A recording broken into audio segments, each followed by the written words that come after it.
Bonjour à tous et bienvenue dans ce guide de la photo panoramique.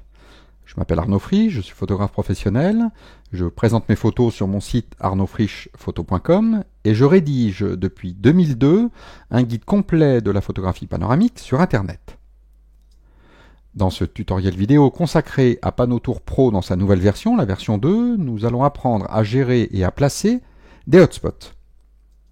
Donc, dans un premier temps, nous allons placer des hotspots polygonaux et objets. Nous allons voir les différences qu'il y a dans la façon de les placer et surtout dans la façon de les utiliser entre la version 1.8, la précédente version, et la version 2.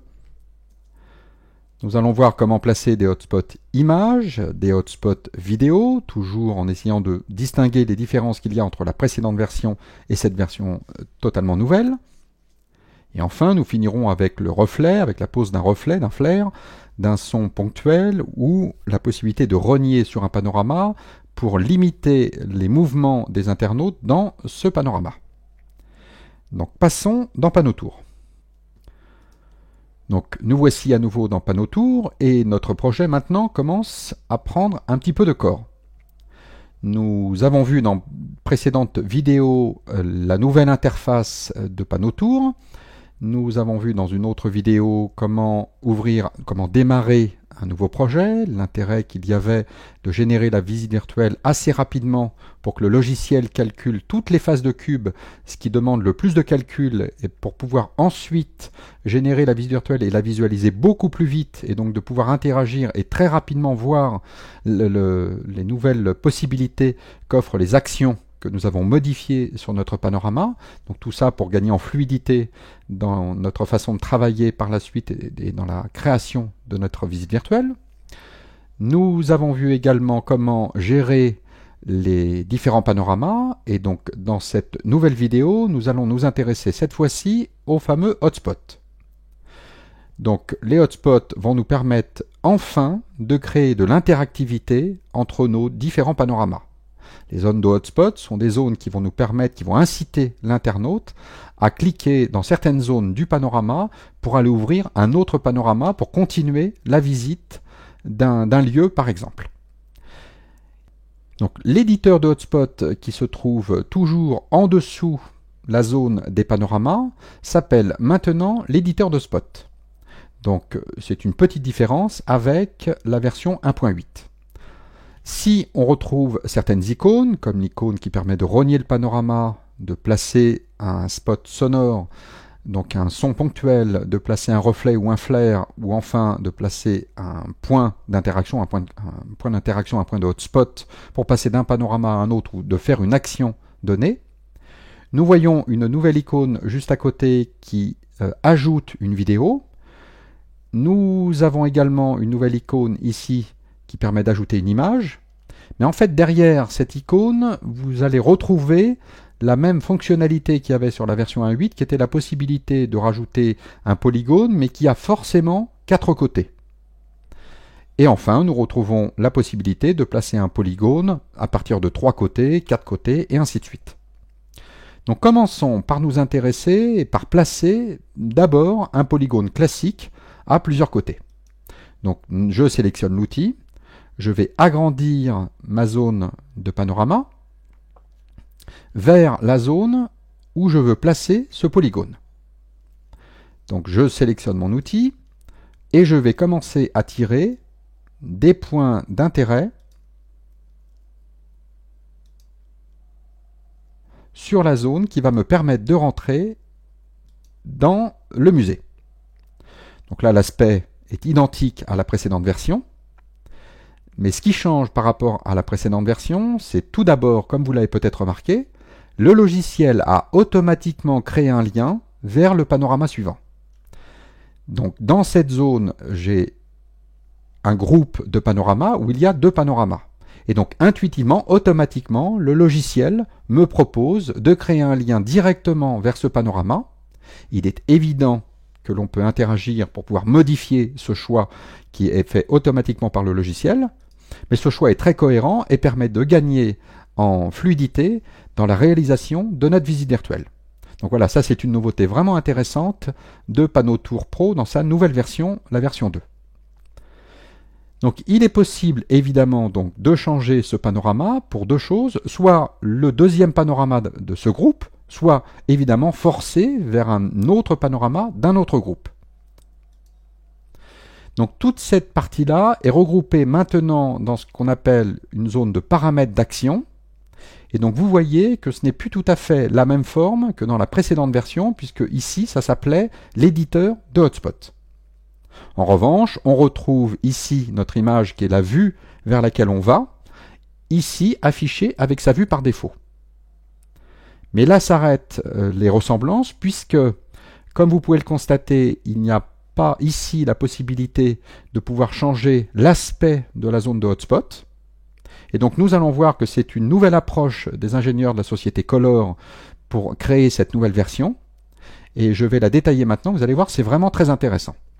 Dans la précédente version, quand on cherchait à inscrire un polygone sur une zone pour pouvoir passer d'un panorama à un autre, nous avions donc la possibilité de choisir pour chaque zone de polygone placée la couleur de la bordure, la couleur du centre du polygone.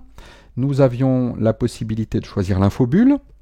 Nous avions la possibilité de dire est-ce que je veux qu'il y ait une couleur ou pas de couleur, au niveau du survol de la souris ou pas. Et nous avions la possibilité de choisir un effet de transition. Donc l'effet de transition, donc ce qui s'appelle le mouvement de caméra qui va permettre de passer d'un panorama à un autre pour rendre la visite virtuelle plus interactive, est à nouveau disponible ici dans les paramètres d'action, donc tout en bas, mais vous voyez qu'ils sont décochés par défaut. On peut les cocher, donc on peut les forcer ici, mais on va les laisser décocher dans un premier temps pour vous montrer cette nouveauté de la version de Panotour. La gestion des polygones, la gestion des spots, est maintenant gérée sur un nouvel onglet, l'onglet des styles. Comme je vous le montrais dans une précédente vidéo qui vous parlait de la nouvelle interface de Panotour Pro 2, nous avons ici regroupé plein d'outils très intéressants. Nous avons dans la colonne de gauche tous les outils et toutes les fonctionnalités qui sont disponibles pour ce panorama-là. Donc nous avions rajouté une barre de contrôle que nous avions choisie dans la colonne de droite regroupant les différents outils, les différentes fonctions, les différentes possibilités qu'il est possible de rajouter à notre visite virtuelle. Donc ici c'est une base de données d'outils, une banque de données d'outils, de fonctions, et on choisit celle que l'on souhaite rajouter à notre panorama dans la colonne de gauche. Donc la colonne de gauche est organisée avec un espace de travail où pour l'instant je n'ai rajouté qu'une barre de contrôle classique. Mais vous avez en dessous, et là vous reconnaîtrez très bien les icônes, les sons, vidéos, images et notamment les polygones, par défaut avec un certain style, le style 1. En effet, tous ces outils, tous ces polygones, peuvent être doublés, triplés, tout simplement en allant dans la bibliothèque de Spot, et vous pouvez dire, je souhaite rajouter une nouvelle façon, un nouveau style de polygone, donc je double-clique dessus, je le rajoute juste au-dessus de la colonne des polygones, avec un style numéro 2.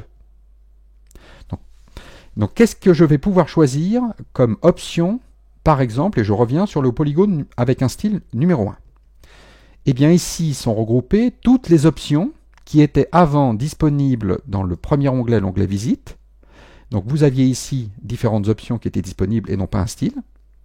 Donc là, vous pouvez constater au passage que comme j'ai rajouté un style 2, j'ai le choix maintenant, pour ce polygone, de choisir le style 1 ou le style 2 au niveau de la présentation d'une part et au niveau des fonctions d'autre part. Je retourne sur l'onglet du style et donc je peux choisir toujours pour ce polygone de style 1, est-ce que je veux l'afficher toujours ou seulement au survol de la souris ou jamais. Donc je vais laisser toujours dans un premier temps pour que l'on voit les options par défaut du logiciel.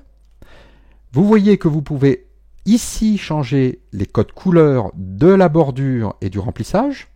On retrouve évidemment notre petit arc-en-ciel avec la possibilité de changer la couche alpha. On peut éventuellement mettre des valeurs numériques. Mais très intéressant, et nous l'avons vu dans une précédente vidéo, il est également possible, pour aller beaucoup plus vite, de choisir les couleurs du projet. Nous avions vu qu'il y avait la possibilité d'inscrire 2 couleurs types pour notre projet, une couleur d'arrière-plan, une couleur de premier plan, eh bien il est possible de choisir pour la bordure et la couleur de remplissage de notre zone de hotspot les fameuses couleurs de notre projet. Je vais laisser sur personnaliser dans un premier temps. Et enfin ici, avec le bouton avancé, je peux utiliser un autre type de spot quand le spot polygonal n'est pas disponible. Sur certaines tablettes, par exemple, ou les smartphones, les polygones ne sont pas accessibles. La visite virtuelle est maintenant compatible, puisqu'elle est écrite en HTML5 et non plus en Flash. Donc maintenant, les visites virtuelles que l'on va créer sont disponibles sur tous les supports, mais certaines fonctionnalités ne sont pas disponibles sur tous les supports. Donc il y a des solutions de substitution. Ici en commun, alors ça c'est intéressant aussi, un gabarit d'infobulles. Ça veut dire qu'ici je peux très bien dire, par exemple, pour toutes les infobulles, à chaque fois que je vais faire un polygone en style 1, je décide que l'infobulle s'appelle « Vous pouvez passer au panorama suivant ». Donc ça ne permet pas de personnaliser le passage d'un panorama à un autre, et donc je n'aime pas trop cette option, je préfère personnellement l'option infobulle du paramétrage d'affichage. Donc ici je vais dire par exemple rentrer dans l'aventure Michelin et rentrer dans le hall de l'aventure Michelin par exemple. Et donc ensuite on passe à une nouvelle fonction très intéressante de ce nouveau panneau tour, c'est que non seulement donc on va retrouver les fameuses transitions qui ne sont pas une nouveauté à part entière de la version 2, mais qui sont regroupées ici, une bonne fois pour toutes, pour le style 1 de polygone. Donc je laisse par défaut les choix de color, on va visualiser ce que ça raconte sur notre navigateur, et ensuite je vous donnerai les choix que je préfère pour rendre la visite virtuelle plus interactive et avec un effet de mouvement que je préfère et que je trouve plus vivant. Mais chose intéressante, c'est ici le type d'action que vous pouvez faire. Dans la précédente version, la version 1.8, il n'y avait pas le choix, l'action était forcément d'aller vers un autre panorama. Et bien maintenant, non seulement on peut aller vers un autre panorama et un autre groupe, mais on peut choisir toutes sortes d'actions. Par exemple, afficher une image, une vidéo, jouer un son, faire une animation, faire un contrôle d'interface. Donc voilà, maintenant, une zone de polygone ne permet pas simplement d'aller d'un panorama à un autre, donc je vous laisserai le soin de bien lire toutes les fonctionnalités et de choisir celle que vous préférez pour un projet donné. Mais sachez que maintenant, donc, il y a la possibilité de choisir de très nombreuses actions pour un polygone. Voici pour les options. Donc, nous avons personnalisé le style de polygone. Nous revenons ici sur notre visite. Eh bien, pour l'instant, puisque je n'ai pas choisi d'effet de transition particulier, je n'ai pas besoin de m'occuper de la vue personnalisée du hotspot. Donc, voyons concrètement ce que donne un hotspot aujourd'hui généré automatiquement par panneau tour V2. Donc, je génère la visite virtuelle et je la visualise pratiquement instantanément sur mon navigateur. Et donc, je vais simplement arrêter l'effet d'autorotation. Et donc, je vois que par défaut, le logiciel a choisi de montrer en permanence, donc toujours, la zone de hotspot, qu'il y a une certaine couleur de bordure et une certaine couleur et opacité pour la zone de remplissage. Si j'interagis avec cette zone sans cliquer, je vois que l'effet de bordure est plus prononcé, donc ce qui va m'inciter à rentrer, à cliquer dans cette zone pour changer a priori de panorama. Si je le fais, je passe directement à la vue par défaut du hall de l'aventure Michelin. Donc il n'y a pas eu d'interaction, il n'y a pas eu de mouvement de caméra qui permettent de rendre la visite virtuelle plus agréable. Donc je vais retourner dans panneau tour, et donc cette fois-ci, je vais décider de mettre du mouvement pour passer d'un panorama à un autre. C'est ce qui, personnellement, je trouve, rend la création d'une visite virtuelle plus enrichissante. Donc qu'est-ce que je vais faire? Je vais d'abord, dans un premier temps, choisir de m'orienter vers la porte de l'entrée de l'aventure Michelin, puisque c'est là que je vais zoomer, c'est là dont je viens, et donc ensuite, je n'ai plus à aller que par la vue par défaut. Donc la vue du hotspot, vue personnalisée, est enregistrée. Je vais maintenant aller dans les propriétés du style 1 de polygone, sur l'onglet des styles, et je vais décider donc une transition pour aller depuis la source. Là, il n'y avait aucun effet de mouvement de caméra, et donc je vais décider maintenant de zoomer sur le point vers lequel je vais rentrer, donc vers la porte. Et ensuite, la transition depuis la cible et je vais décider de choisir la vue personnalisée, donc ma porte, et ensuite de retourner vers la vue par défaut du panorama. Je vais cliquer sur Générer. Au passage, je vais enregistrer mon projet et je vais visualiser ce nouvel effet. Et donc, cette fois-ci, j'ai bien un mouvement de caméra qui me dit voilà où je vais, je viens de la porte et je retourne à la vue par défaut, c'est-à-dire l'avion du hall de l'aventure Michelin. Donc voilà, ça permet de créer un mouvement de caméra qui permet d'indiquer à l'internaute d'où il vient et où il est. Et ensuite, il y a un deuxième avantage qui est intéressant, c'est que dans le hall, puisqu'il s'agit d'une zone centrale dans notre visite virtuelle, je peux y arriver par plusieurs endroits. Et bien l'avantage de créer ce mouvement, c'est que si j'arrive depuis la boutique, ce qui sera la fin de la visite virtuelle, eh bien je vais faire un mouvement depuis la boutique vers l'avion. Donc à chaque fois que je vais retourner à la vue par défaut du hall, j'aurai au minimum un mouvement de caméra différent qui me permettra de rendre la visite virtuelle un peu moins monotone. Donc voilà ce que je souhaitais dire à propos, dans le cadre de cette vidéo, à propos de la mise en place de polygones. Nous allons passer à la deuxième icône, rajouter une image. Mais en fait, rajouter une image, donc, c'est comme dans la précédente version 1.8, c'est surtout la possibilité de pouvoir placer directement sur notre panorama une zone avec 4 côtés uniquement. Donc intuitivement, quand on veut placer 4 côtés, c'est éventuellement pour pouvoir incorporer une image à l'intérieur ou une vidéo.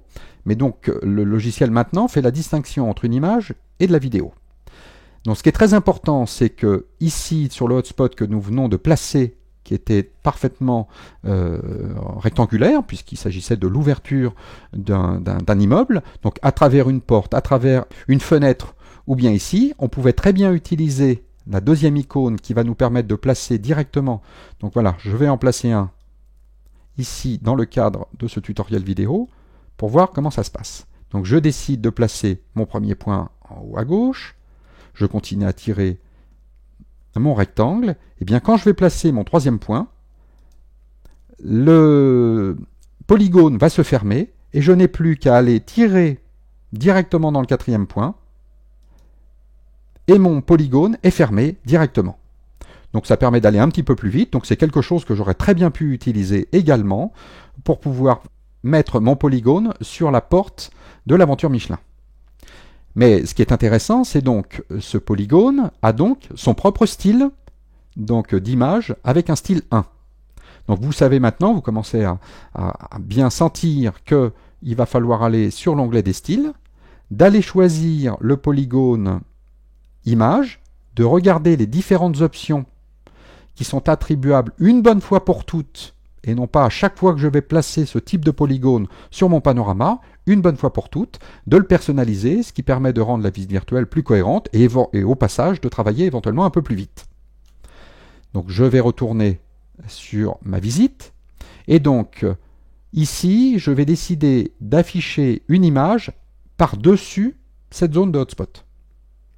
Et je décide de placer cette image, tout simplement pourquoi? Parce que si je retourne sur le style, il n'y a aucune action qui est définie pour ce type de polygone. Donc, dans un premier temps, qu'est-ce que je vais faire? Je vais décider d'afficher une image et non pas aller vers un panorama.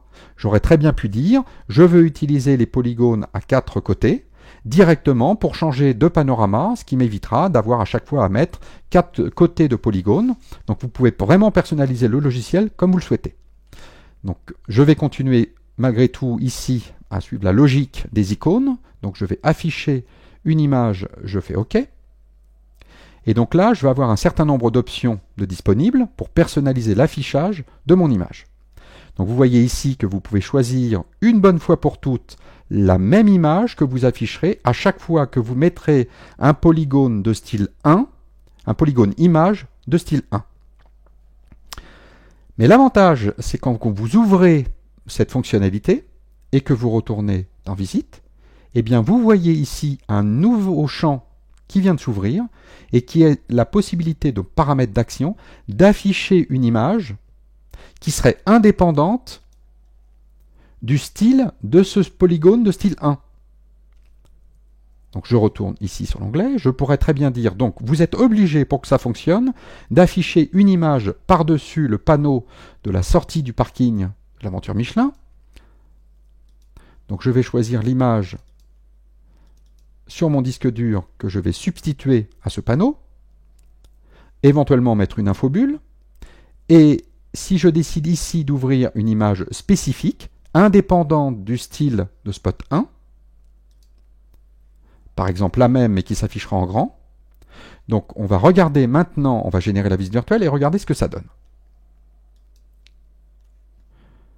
Donc je vais faire le tour, je vais me rendre ici, donc j'ai bien une image qui se substitue au panneau de l'entrée de l'aventure Michelin.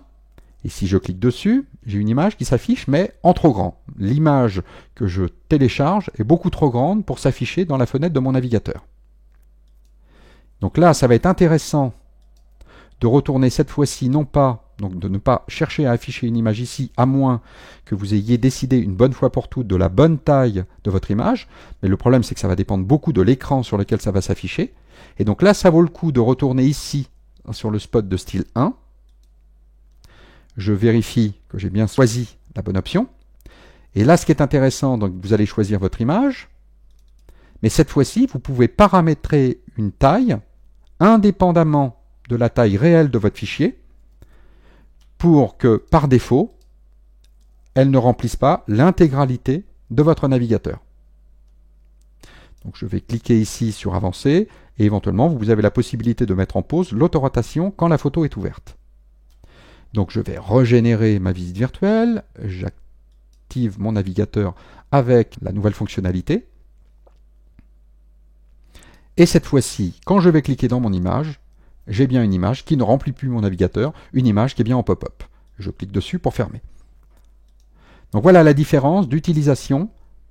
Donc vous voyez qu'entre un polygone et un style d'image, vous pouvez quand même avoir des petites différences subtiles. Ici, vous avez quand même la possibilité de personnaliser indépendamment du style d'icône. Vous avez la possibilité de paramétrer une action différente, ce qui n'était pas le cas avec les polygones. Donc poursuivons ce tutoriel vidéo avec la troisième icône, donc la possibilité de placer une vidéo dans notre panorama. Donc là, il n'y a pas vraiment un endroit qui va s'y prêter, alors peut-être à moins que je change de panorama. Donc je vais aller voir par exemple sur ce panorama là, c'est très intéressant puisque j'ai un écran. Sur cet écran, je vais donc placer un polygone de vidéo. Je veux afficher une vidéo sur cet écran par-dessus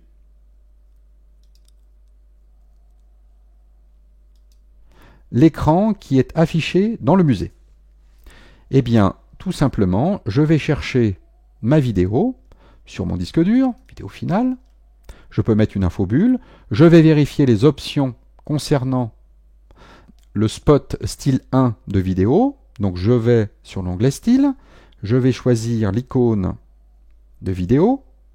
Je vérifie les différentes options. J'ai la possibilité de boucler à la fin. Donc ça veut dire que la vidéo peut continuer à se visualiser en boucle. Je peux mettre en pause au démarrage, je peux faire un son, s'il y a un son dans ma vidéo, là il se trouve que j'ai enregistré une vidéo qui n'a pas de son, mais je pourrais faire un son directionnel, c'est-à-dire quand je passe devant la vidéo, le son est vraiment très fort, et dès que je m'éloigne de la vidéo, le son baisse progressivement, et le son monte progressivement quand j'approche de la vidéo. Et vous avez la possibilité de décider de l'angle de champ à partir duquel le son commence à être entendu ou pas. Voilà, afficher une animation durant le chargement de la vidéo éventuellement si la vidéo est trop lourde. Et toujours commun, à chaque fois qu'il y a une vidéo, vous pouvez décider d'afficher une infobulle commune à tous les endroits où vous allez placer un polygone de vidéo.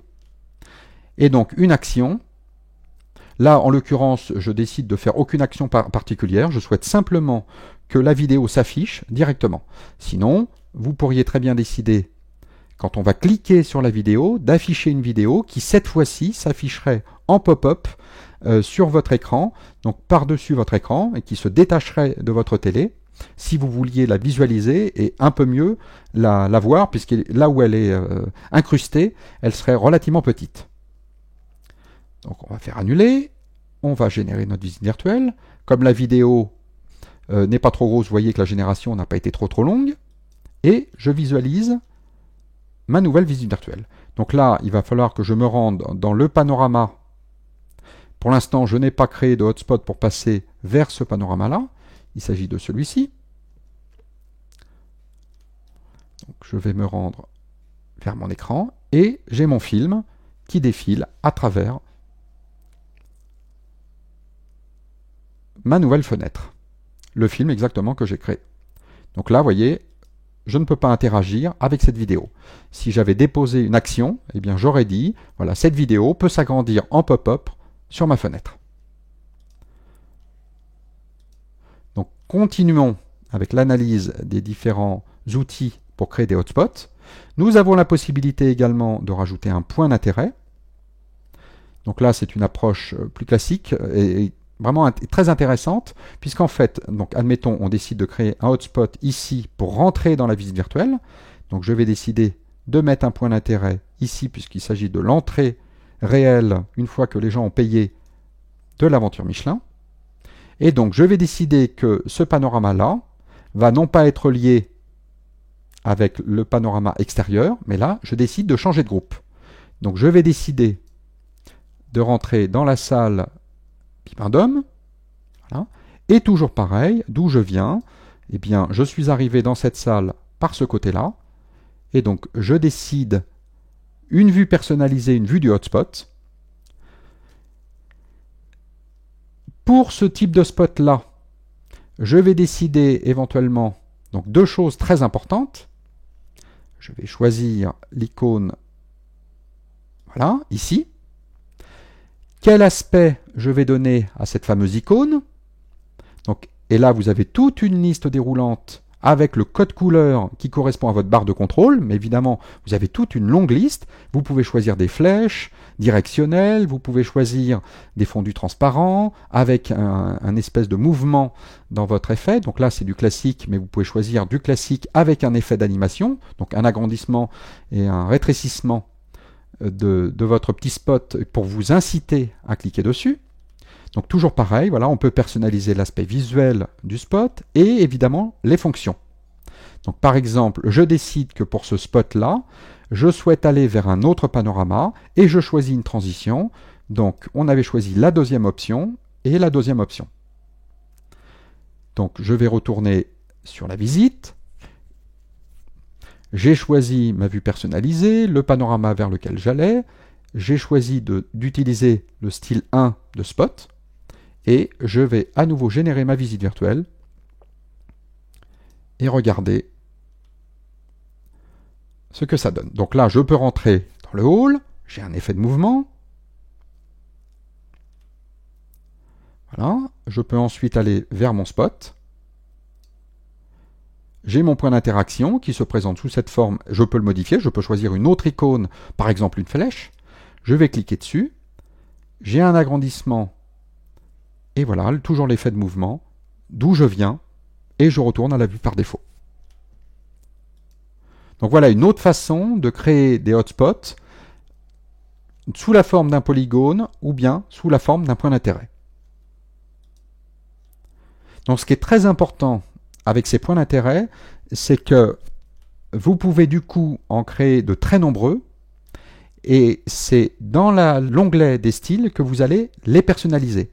Donc là, il y en a un. À chaque fois que vous allez vouloir des nouveaux spots par défaut, eh bien, je vais cliquer, je vais en avoir un deuxième style, et je dirais que quand j'utilise le style numéro 2, je ne veux pas cet aspect-là, mais je veux par exemple une direction là ici qui est standard. Je pourrais vouloir éventuellement une direction, mais avec un effet de mouvement. Donc je vais voir s'il n'y a pas voilà, une direction qui va dépendre éventuellement du modèle de barre de contrôle que vous avez choisi. Grande direction, petite direction. Donc voilà, on va choisir celle-ci. On peut personnaliser la couleur. Il y a un certain nombre d'options avancées. Donc ce qui est vraiment très important, c'est que les différentes options d'affichage là vont dépendre barre de contrôle que vous avez choisie. Et dans chaque barre de contrôle, vous avez des flèches qui ont différents aspects. À chaque fois, tout cela est personnalisable. voilà, si je choisis de ne pas utiliser l'icône de la librairie, vous pouvez aller choisir votre propre icône, celle que vous avez créée pour votre projet. Donc ça, c'est vraiment très important. Je peux difficilement passer absolument tout en revue. Et donc, dans le cadre de vidéos qui seront pour utilisateurs avancés, je pourrai aller un petit peu plus loin dans la présentation des différentes options. Mais pour créer une visite virtuelle pour un utilisateur débutant ou qui prendrait connaissance de la version PanoTour Pro dans sa deuxième version, je pense que ça vous permettra de vraiment découvrir et de créer déjà une visite virtuelle très intéressante. Donc on retrouve la possibilité de mettre une infobulle commune à tous les panoramas et toujours cette notion d'action différente pour le style 2 du style 1. Et donc quand je retourne dans la visite, je place par exemple un deuxième point d'intérêt ici à l'accueil. Eh bien je décide que pour ce spot là, je vais utiliser plutôt le style numéro 2 qui devrait s'afficher ici. Donc je me suis peut-être trompé d'option, donc allons voir.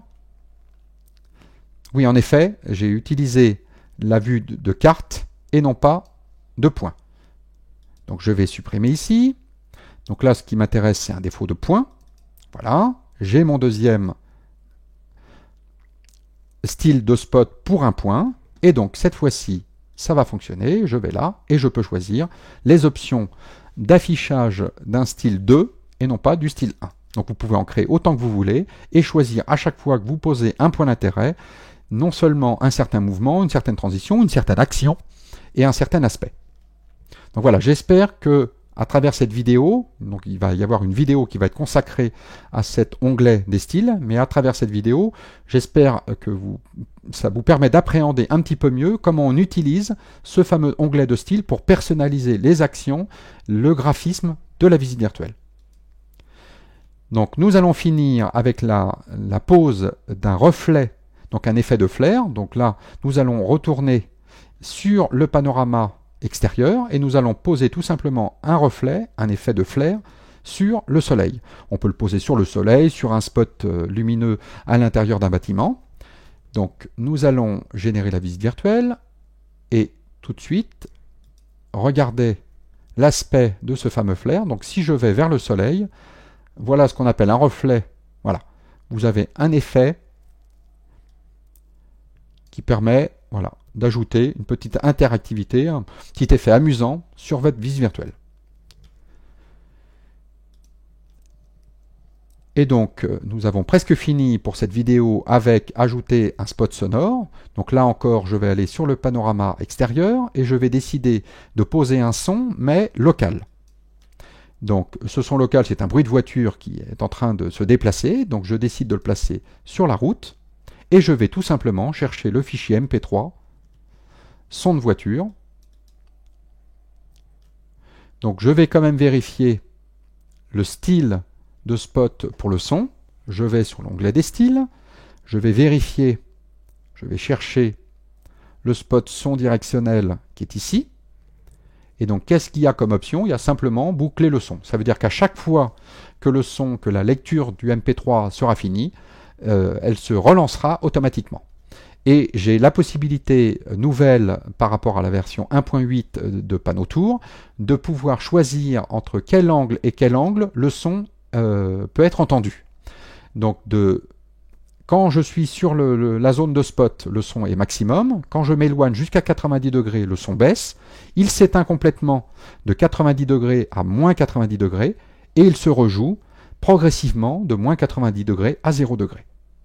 Je retourne sur l'onglet visite, je génère ma visite virtuelle pour incorporer le son dans ma visite virtuelle. Je relance mon navigateur et là, progressivement, je vais entendre le son de la voiture. Et plus je m'éloigne de la route, plus le son, à nouveau, se fait discret. Voilà, donc dans une précédente vidéo, nous avions vu la dernière option concernant l'éditeur de spot, qui est la possibilité de rogner sur un panorama. Donc là, ça va être intéressant pour les deux salles intérieures, puisque je n'ai pas photographié ni le zénith, ni le nadir. Et donc nous avions vu dans cette précédente vidéo qu'il suffisait simplement de choisir l'outil rogner, et de prendre la petite poignée en haut voilà, de glisser légèrement en dessous la zone où il n'y a pas de matière première. Et pour vérifier que cela bloque bien la visite virtuelle, il suffit simplement d'aller ici dans la zone de prévisualisation. Et si avec votre souris, vous décidez d'aller vers le bas ou vers le haut, vous allez bien voir que la visite virtuelle bloque. Donc là, elle est passée sur un autre écran. Voilà. Vous voyez que la visite virtuelle bloque en haut et en bas, ce qui permet à l'internaute de ne pas voir la zone qui n'a pas été prise en photo. Donc voilà les différentes fonctionnalités de Hotspot que l'on pouvait préciser dans le cadre de cette vidéo. Donc il s'agit ici d'une vidéo de présentation des hotspots. Je vais réaliser également des vidéos pour utilisateurs avancés où je rentrerai un peu plus dans le détail, notamment dans l'utilisation de l'ajout de points d'intérêt, puisque nous avons vu que ces points d'intérêt pouvaient être énormément personnalisés dans l'onglet des styles. Donc voilà qui termine la présentation de cette vidéo consacrée au hotspot. Donc si vous souhaitez en savoir davantage, je vous invite à visiter mon site www.guide-photo-panoramique.com. Donc c'est un guide complet de la photo panoramique où je réalise à travers une douzaine de pages HTML, je vous donne des conseils pour réaliser, pour assembler et prendre en photo un panorama. Il y a environ 14 pages qui sont dédiées à la création d'une visite virtuelle avec le choix du matériel, la réalisation de la prise de vue, le montage et l'assemblage du panorama, la création d'une visite virtuelle. Il y a un certain nombre de tests ou de tutoriels qui sont consacrés au logiciel d'assemblage, au logiciel de création de visite virtuelle. Vous avez également de nombreux tests de matériel, de têtes panoramiques notamment. Vous pouvez également trouver d'autres informations sur mon blog, blog.arnaudfriche.com.